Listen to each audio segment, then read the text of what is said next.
أول مرة هتشوف أورفييتو من بعيد هتخطف عينك فورا. مدينة كاملة فوق تلة بركانية ضخمة، أسوار، جدران حجرية، أبراج، وكاتدرائية بتلمع مع ضوء الشمس كأنه مشهد سينمائي.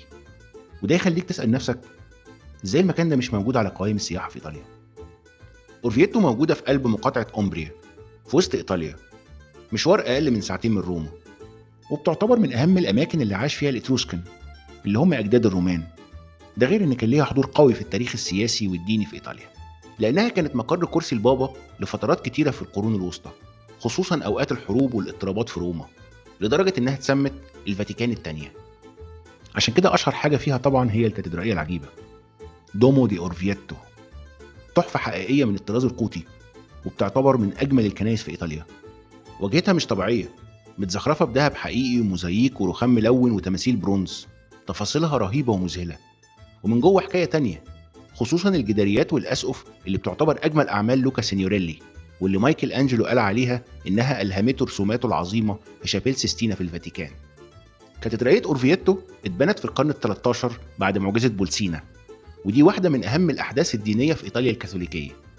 سنة 1263 في كنيسة في بلد قريبة اسمها بولسينا، كاهن أجنبي كان بيمر بمرحلة شك في عقيدته. كان بيعمل قداس وماسك فيه قطعة خبز مقدس، فجأة نزل منها دم على قماشة القربان المصنوعة من الكتان الأبيض، الدلالة طبعا إن ده دم المسيح والقماشة هي جسده. البابا أوربان الرابع، واللي كان مقره وقتها في أورفييتو، أول ما عرف بالموضوع أمر بإحضار القماشة دي من بولسينا لأورفييتو، وأصدر مرسوم أعلن فيه عن عيد كوربوس كريستي اللي هو عيد جسد المسيح. وكمان أمر ببناء كاتدرائية في أورفييتو عشان يتحفظ فيها القماشة المقدسة، لكنه ملحقش، مات السنة اللي بعديها. عشان يجي خليفته البابا نيكولاس الرابع يحقق حلمه، بنى الكاتدرائية بدأ سنة 1291، يعني بعد 27 سنة من معجزة بولسينا. فضلوا أكتر من 300 سنة يبنوا ويزينوا فيها عشان سنة 1591 تخلص وتكون التحفة الفنية المعمارية دي.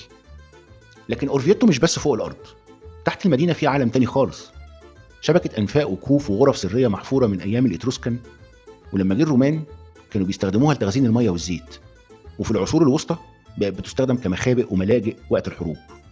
جولة تحت الأرض هنا عاملة زي رحلة في تاريخ مدفون، خصوصا لو نزلت بير سان باتريسيو. بير عمقه 62 متر، معمول بتصميم عبقري لسلمين حلزونيين واصلين لحد عمق الأرض وما بيتقابلوش، واحد للنزول والتاني للطلوع.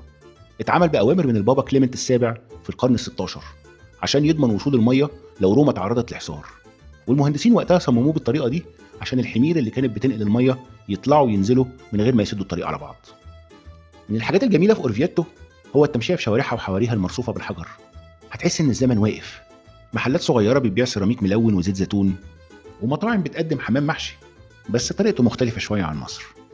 كمان تلاقي أورفييتو مشهورة إنها بتطلع أجود أنواع فطر الترافل اللي هو في الإيطالي تارتوفو، وده شيء لازم تجربه مع أي مكرونة تحبها، خصوصا لو أنت في أورفييتو.